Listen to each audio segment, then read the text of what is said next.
we've got the House and the Senate, is we're going to take his report, and as we have with 205 other families, and send it not just to Wyndham, to Mr. Brown, the CEO, but to ARDA and to his members of Congress in the Senate and the House.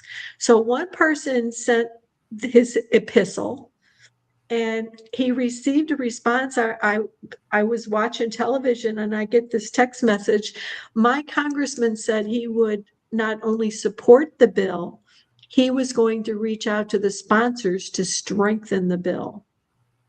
And the bill we have here, I always want to put it up and tie people's situation to it.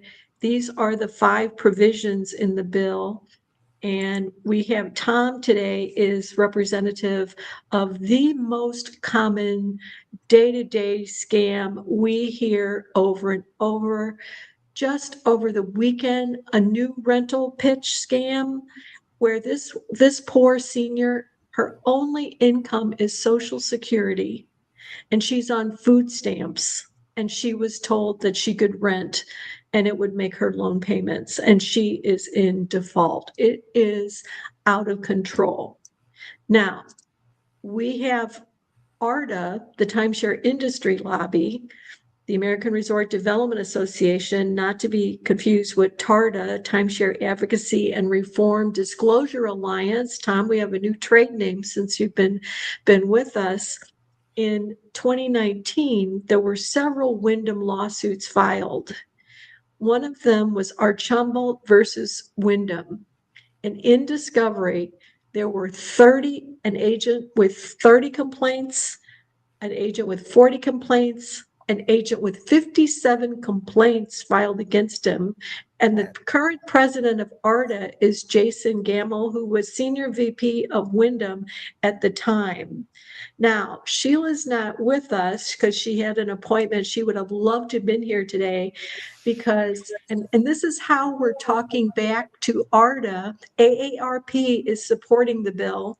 ARDA is opposed to the bill, saying, oh, we don't need any extra additional regulation. Well, Tom bought from a Wyndham sales agent in 2015 or before. He got fired at Wyndham, according to another Wyndham sales agent. He ended up at Diamond Resorts for 10 years, where Sheila and several other people bought from him. I have 5 of his pencil pitches. We even have a law firm that said, have you heard of this guy? And I'm like, oh yeah, you'll hear it added to the collection. Now he's been rehired by Wyndham, pulling the same scam. And this was someone on our board that's been resolved and refunded when they said, do you have any other supporting information? You're like, yeah, give them this. And so what I gave her included here, and this is the truck that Don and Tom drove up and down the ARDA conference where we were. But this picture here is Gad and Noreen. They are Army veterans and experienced anti-abortion protesters. And they stood outside this guy's resort for 2 years, except in the summer months, holding up signs. And yet, we don't need any other regulation. And this is just one agent. I have like 30 of them I could go on. And thank you for letting me vent here a little bit more. Well, I want to thank Tom and you, Irene and Dawn, for also including me on that journey and adventure that we had when Tom was driving the truck up and down in Florida. And we went to the, ARDA convention. And we were able to do some interviews, but being that, I'm not even saying we're aggressive. We weren't rioting. We were just protesting, made some changes, positive changes. And that's what you have to do. But we need these laws so people don't have to go do all of this just to get done what should be done anyway. And that's just a few of the laws changed. So, Yes, and the stress level of this, when I was going over Tom's report, where it's affected your health, your sleeping, even your relationship, we had a guest scheduled for a day that couldn't make it. I got a text message. My mother died suddenly. My son found her, and I know she is at maximum stress because of oh, her Holiday Inn timeshare. We have tons of Holiday Inn complaints, and uh, she paid an exit company $3,500 that in California that did nothing. And then she retained the attorney, John Abrams, who, when he was ordered to pay his victims, and I will use the word victims, money, he showed up in court with his Toyota and sent out a letter that his firm was going bankrupt. His license has been suspended. And I just read David Akers, a Missouri attorney, his license has been suspended. And in Missouri, where the senators are saying we don't need any regulation because I think they're pretty close to ARDA, lobbyists. And we have Ryan McMillan, who was disbarred in 2017, a Missouri attorney for gambling, cocaine, and mental health. No problem. Perfect for selling timeshare. So he was hired by Diamond Resorts in 2018. And then we have two recordings of him defrauding families in 2018 and 2020. Now he's been sentenced to federal prison for reporting himself exempt from income taxes, working for four timeshare companies over 10 years. And we have with us today Tom, who is 23 years with the Baltimore County Police Department. And I thought it was funny, Tom, that when you and Don were driving around Orlando, you said you've been on the other side of protesters. Mm-hmm. Oh, yes, many times. Many So, times. and you're just not any old rental scam. So go ahead. It's been a while since you've been on the show. Go ahead and tell us about the double trouble you found yourself in after being a Wyndham member for 20 years. But Yeah. during that 20 years, were you relatively happy? Yes, very much so. There was only the last few years, 2019, 2019, 20, 21. Those were the years that they really stepped up the intensity. Um, First of all, the first egregious thing that they did was they talked us into dropping our deeds and picking up Club Wyndham Pass.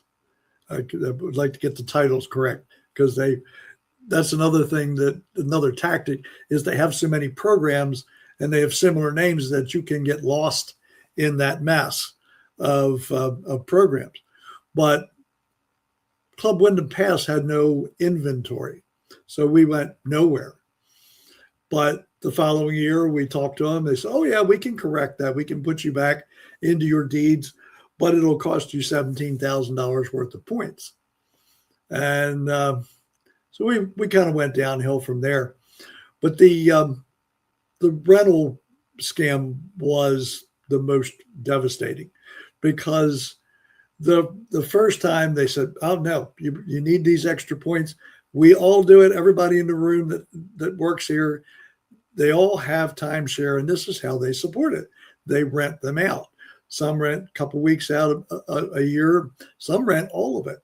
So And you have to take your points and book a stay on yes, some platform and uh, then post it and yes, get income. Okay. we used their extra vacations, which is Wyndham's program. Was it vacation share or extra No, vacation? it was Extra extra holiday? vacation, that extra holidays. That was Wyndham's program. We used it. You would rent a week, so you would use your points for 7 days, and you would turn the entire week over to those people. They were nice people, but they would rent 3, maybe 4 days out of that week. The rest of it would be a loss, and they kept 40% of the money. So you would get checks for $200, $250, and all out of a week's rental that they were getting $700, $800, and $900 for. So it didn't work. So in 2021, you need to step up to the next level. You've almost reached the top. When you reach the top, then you can do whatever you need to do with the program. Okay. So they hit us pretty hard as far as points and the credit cards.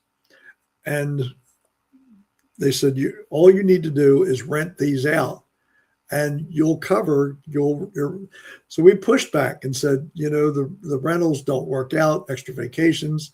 And there's some resistance from the company they said, don't worry about that.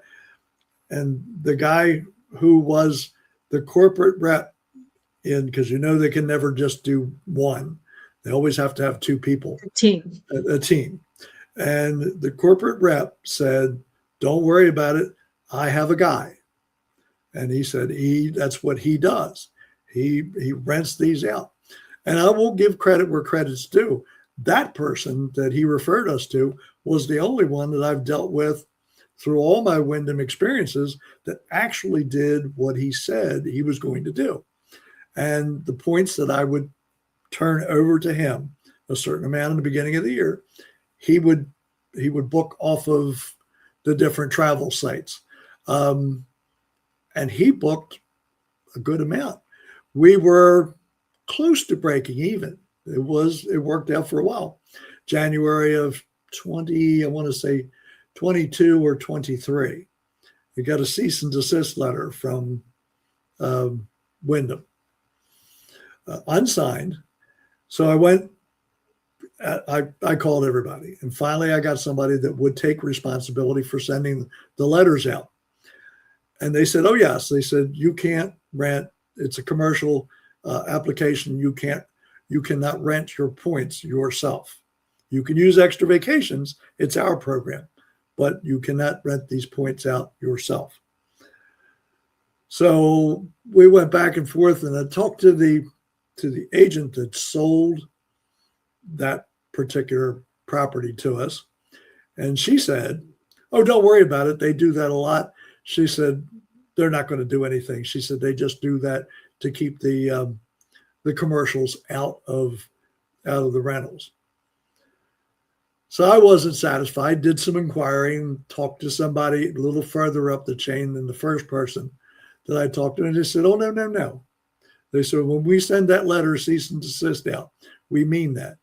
And if we find that you are continuing to rent your points out through this company or any other company, they said, what we do is we cancel your reservation right the day before it goes into effect.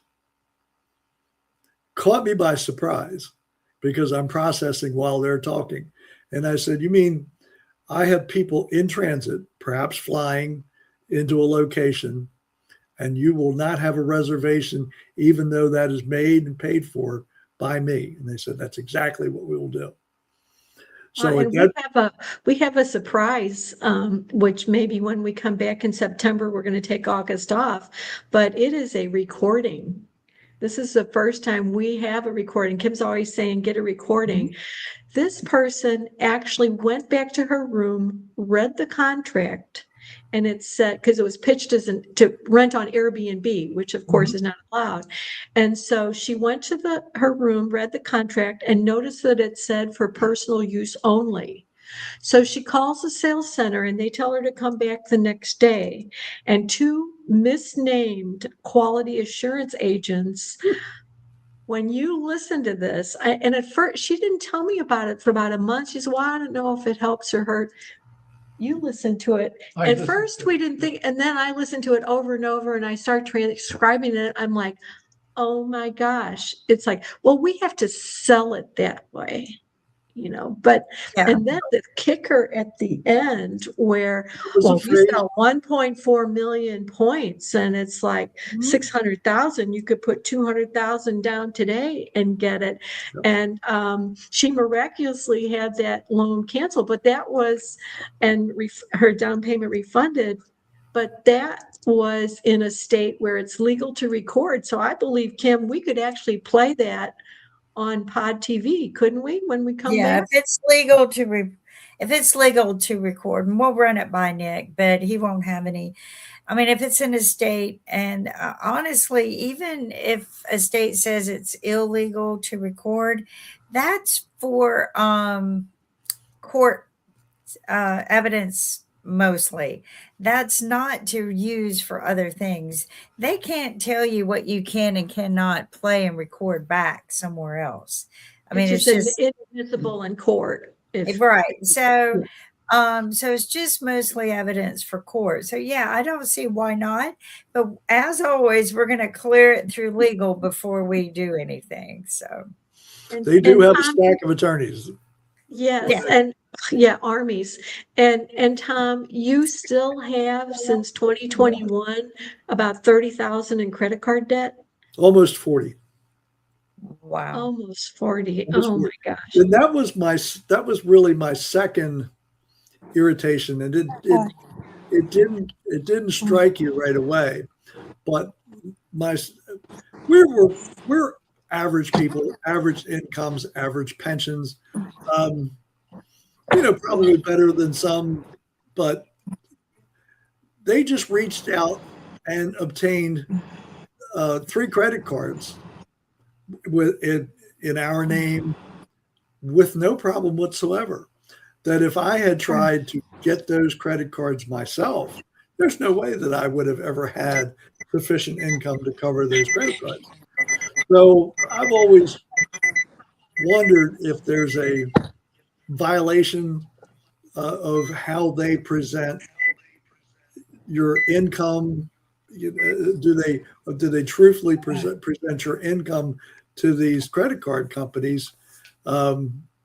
Because that's why it's such a high interest rate. They actually pop out like toast from a toaster. But I see, Sheila, we were talking about your favorite sales agent before you got here that was fired from Wyndham and worked for Diamond for 10 years and now is back at Wyndham Brad, doing the he's same. Scott. Yeah.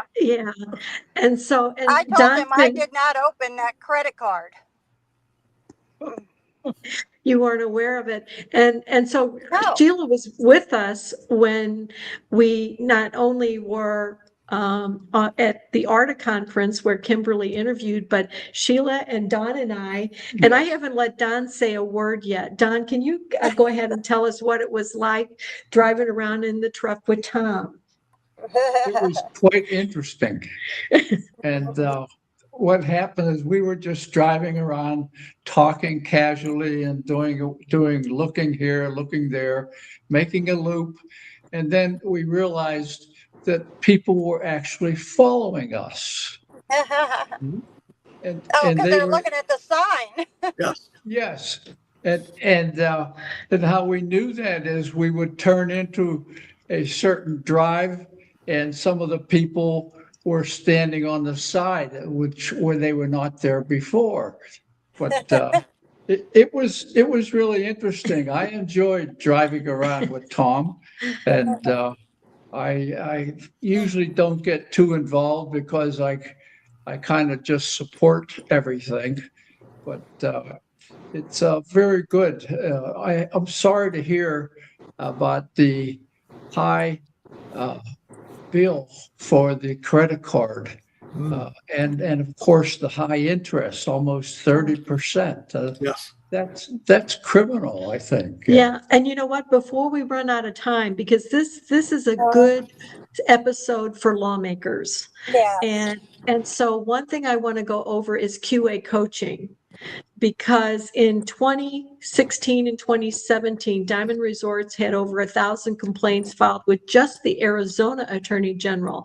And we want Tom and someone else in the same situation to do a GoFundMe, because with Westgate, there were 585 complaints and almost half of them pitched the rental. They're just as bad for pitching rental. So then I get a call from the PR firm at Diamond.